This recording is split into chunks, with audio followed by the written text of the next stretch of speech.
So, Pramath, let me just quickly formally introduce you to our cohort. Do you have to do that? They know you already. They know that you are the architect of Daksha Fellowship.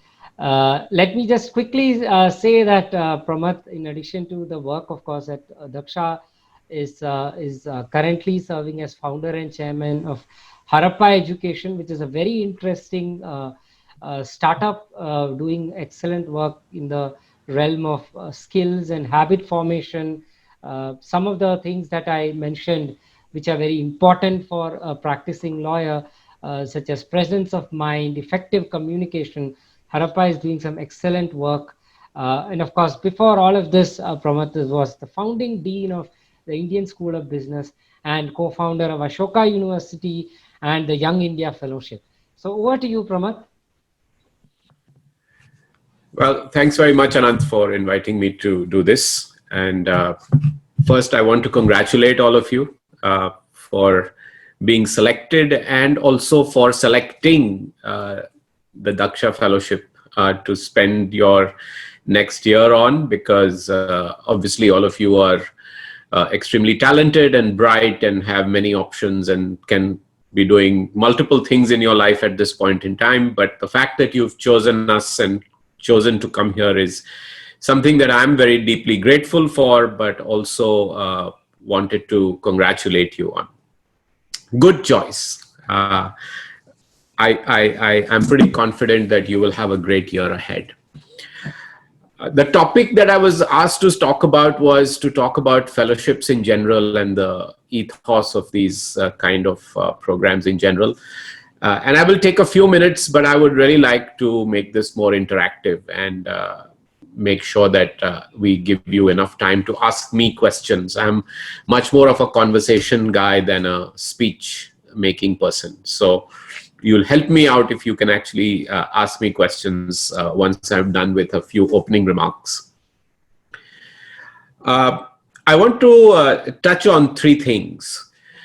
One, what is the idea of these so-called fellowship programs, especially because I've been creating a string of these over my career. And you might wonder what I'm up to and why we have done so many of these. Second, what I'd like to talk about is how do you best benefit from a program like this? And how should you be thinking about a typical one-year fellowship program and to get the best out of it? And third, how does it actually benefit you in the long run? And I don't need to sell that to you because you're already here. But since you and I haven't had a chance to directly chat, it'll be helpful to get my perspective on reinforcing some of the reasons why you might have chosen to come here. So let me try and cover those 3 points very quickly.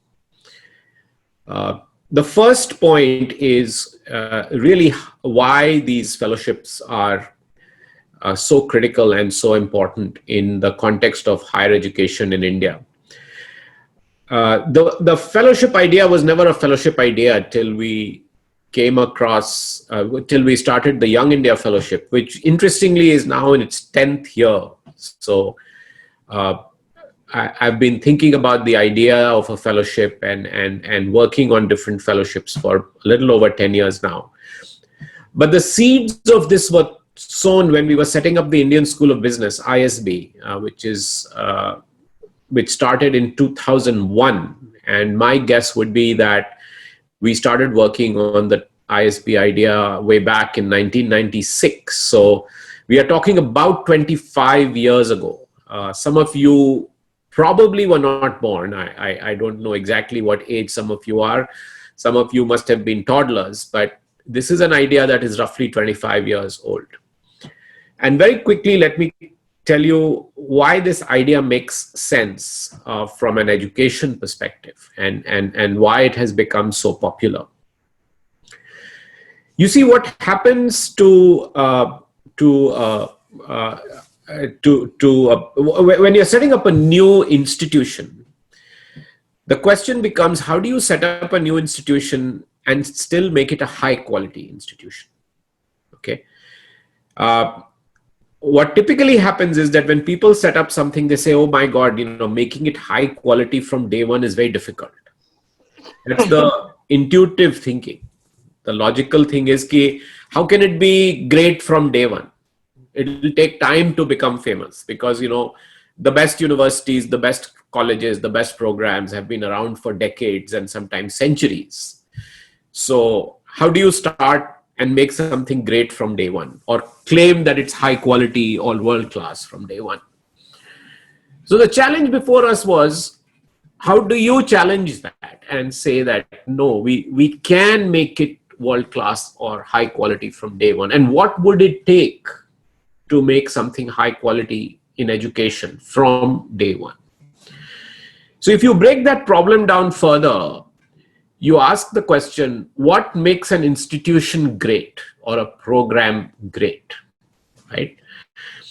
And it very quickly boils down to the fact that what makes it great are students and faculty. Ultimately, if the faculty are great and you have good students, then the interaction that takes place in the classroom, in the learning, is very high quality, regardless of where it takes place, whether it is under a tree, or it's on a ship, or it's on the top of a mountain, or it is in the building in Chennai, or by the way, it is online like this. It really boils down to the interaction between you and me.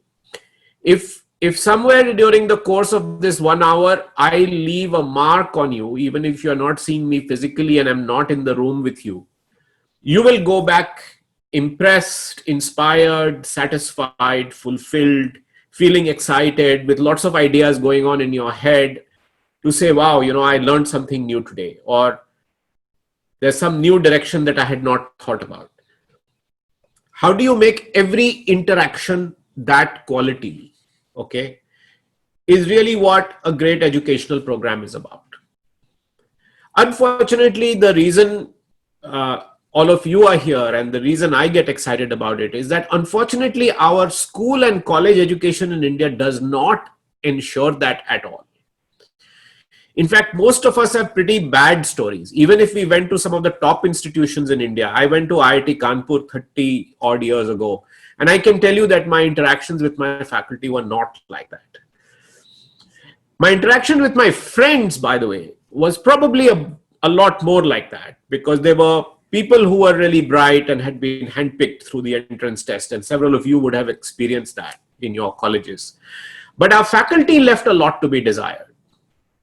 Now, that is true in all institutions around the world. Even if you went to Oxford, Cambridge, Harvard, or Stanford, if you took a course, there will be a normal distribution in terms of high quality faculty and poor quality faculty, right? Some of the best Nobel Prize winners are not great teachers. So you might sign up for their class thinking, oh my God, I'm going to study from a Nobel laureate, but you sit in the class and you'll find it very boring. Now, I don't mean to say anything against any Nobel laureates, and it's probably not true. I'm sure Nobel laureates are very inspiring in the class. But my point is that, in any program, whether it's at school or college or at the best universities in the world, you will find that there are some good teachers and not so great teachers. But at least there are a high proportion of good teachers that makes it feel like it was worth it. It was worth it to spend the 3 years or 2 years or 1 year, whatever you are doing. Now, in our case, the big challenge in India is that we don't get that. We come out of college and feel like, I deserved something better. I didn't get what I really wanted, right? And that's why so many people try to run away and go to study abroad, assuming that there they will get it. Not even abroad, not every university provides that. But what I have been very driven by that, what about people who can't go abroad? It's not just a question of affordability, who don't want to go abroad, for whom the opportunity cost is very high. And why should we not get that high quality in India for our own students who are so deserving? So going back to the original thesis, that if you want to replicate that experience, how do you do it? I came to the conclusion that there were enough students. There was no challenge in finding good quality students from day one, as long as we could assure the students that we would give them the high quality classroom experience. Now, how do you ensure that? The only way you can ensure that is by assuring them on the quality of the faculty that will teach them, right? Now lies the bigger challenge. High quality faculty do not want to leave wherever they are right now and come and join a program that is just starting. And that too by a bunch of ex-business guys like me. Because generally higher education in India is looked at with suspicion. Everybody thinks that I must be a crook. I must have some black money somewhere that I must be laundering to start an educational institution and make money from it, right? And so there's high degree of suspicion even by good quality faculty with new private initiatives in education. And so by definition, people like Anant don't want to join you. They are suspicious. And then they say, listen, why should I join him now? Why don't you go start your program, prove that you are good, then I'll come. But if you go by that logic, then you will not get the best people to come in the first year. So you start the program with the second best people, and then your program becomes second best by definition. And then you never get out of being second best. You're stuck. And this is what happens to most institutions in India. So in comes the idea of the 1-year fellowship program, which is what you are for Sai University, right? The idea is, how do you get the best faculty in a year one of a program or a university? The way you do it is to ask them to come as visiting faculty. Now, this was the big insight. My big insight was, many of you have probably studied in programs where you had a semester system, right? The truth of the matter is, you only saw that faculty who was teaching the course during that one semester that you were taking that person's course. After that, maybe some people you kept in touch with, but whether they were on campus, whether they were employed, whether they were sitting in some other city, it didn't really matter. So the question really comes,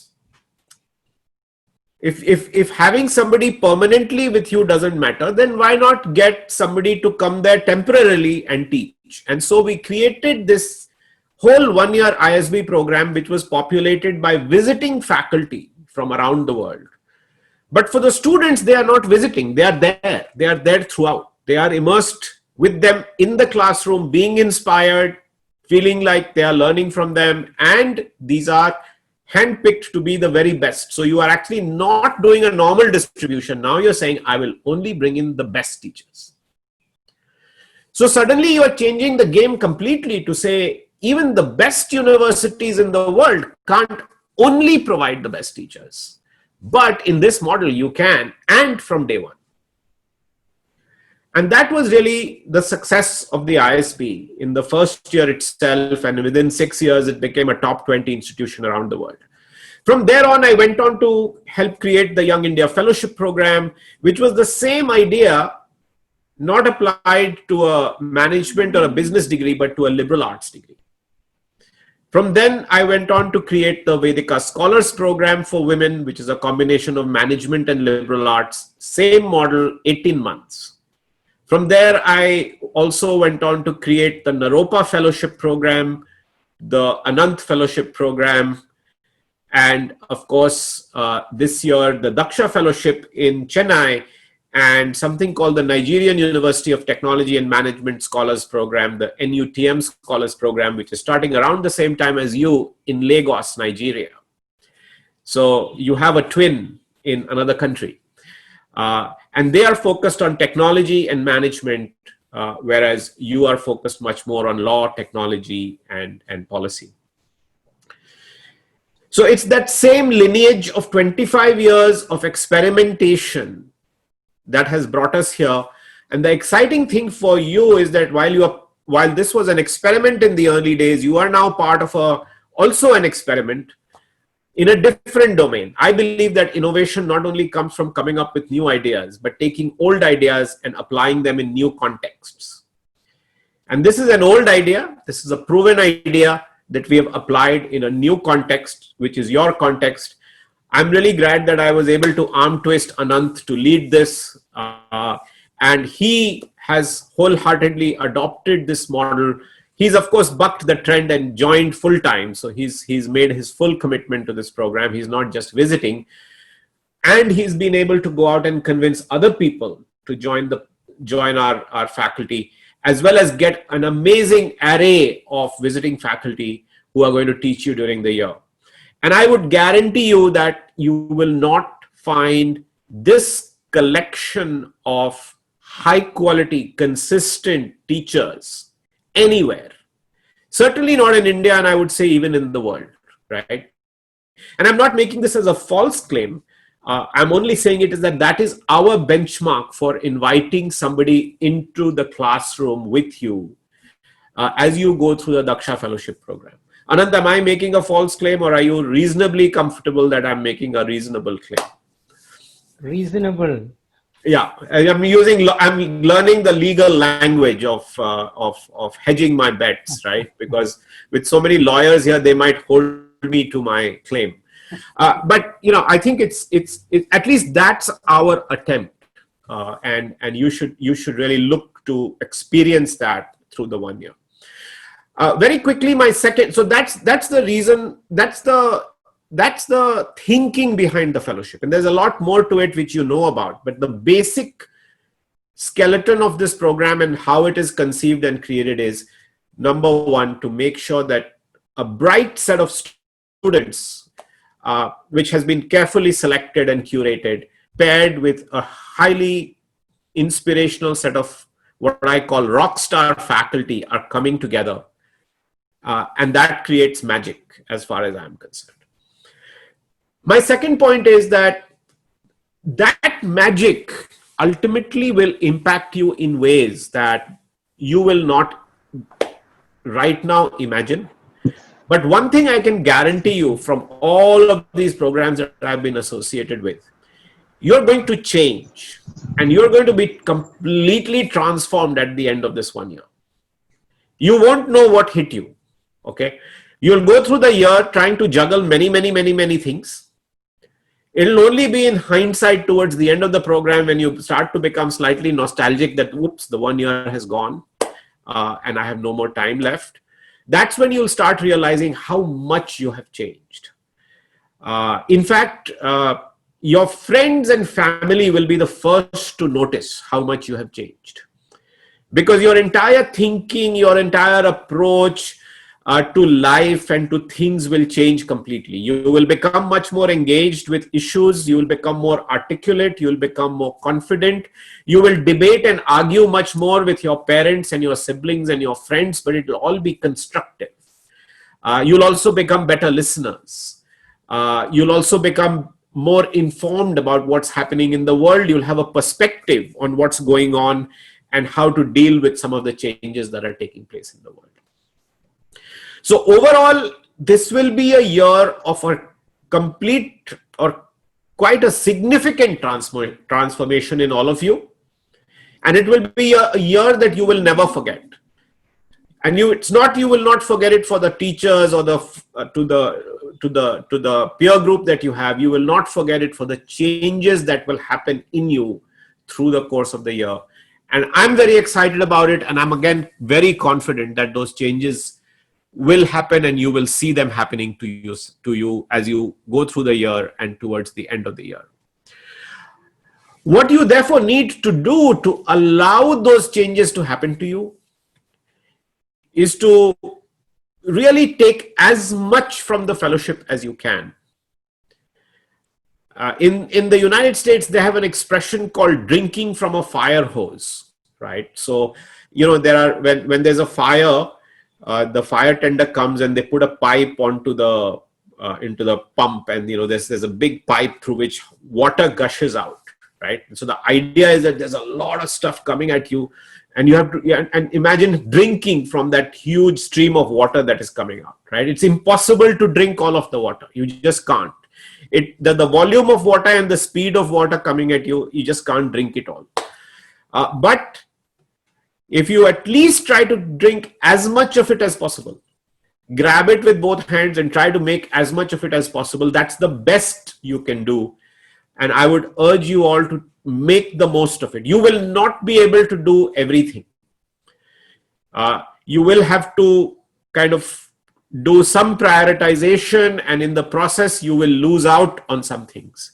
You will feel extreme FOMO. This is the new word that has been now coined, but it was always there, right? You will feel like, oh my God, I couldn't do this, I couldn't go there. The fear of missing out will be real. But that will also teach you how to prioritize things. Make the most of it. Make sure that you are able to experience as much as possible, because you have limited time, and we will purposely throw a lot at you. We know that we are throwing stuff at you more than you can consume. And that is by intent, because we want to completely overwhelm you. We want to not give you time to think, and because we have you for a year only. And now this year is further challenged because of COVID and so on. So we want to make sure that, and if you think that we are doing too much, you are right. We are. That's by design. Okay. The last thing I want to tell you is, while this 1 year is important, this is my third point, this is just the start of a lifetime of leadership and driving change that all of you will end up doing. This is just the start. Most people, we are so tuned to thinking 1 degree, 3 years, 4 years, 5 years, 1 year program, 2 year program, LLM, BA, LLB. We think in compartments. This compartment that you have now entered is a compartment for life. That's why it's called a fellowship. Because now you will be a Daksha fellow for the rest of your life, whether you like it or not. Okay. And along the way, every year, new fellows will join the Daksha Fellowship. And fellows will graduate. And they will all be part of this fellowship. And you will all do things together. You will all bond across years and generations. And it will keep you together around the same mission of promoting what you are learning from here, your own leadership, others' leadership, driving change. The nature of the fellowship, the content of the fellowship might change, but at some level, you are all people who will be leaders in your field, and you will feed off each other, you will support each other. And it's a network and a fellowship that is not a 1 year, not a 3 year, 4 year, 5 years, but it's something for lifetime. At the Young India Fellowship, we have a hashtag which says the fellowship never ends. Because it's 10 years, I'm just doing a series of, on Saturday evenings, I'm doing a series of interviews with Young India Fellow alums. The first interview that I did last Saturday was between a fellow from the 3rd batch, who's an IAS officer in Aurangabad, who worked with a fellow from the 2nd batch, who runs a environmental NGO in Aurangabad. They had never met. They didn't know of each other. They met each other in Aurangabad and decided to launch a big initiative to plant these Japanese technique-enabled dense forests in barren land that the environmental NGO was doing into 100 schools in the district that this IAS officer had access to, because she was the CEO of the Zilla Parishad in Aurangabad, the rural area. They've already done 60 schools and they're looking to complete the 100 schools.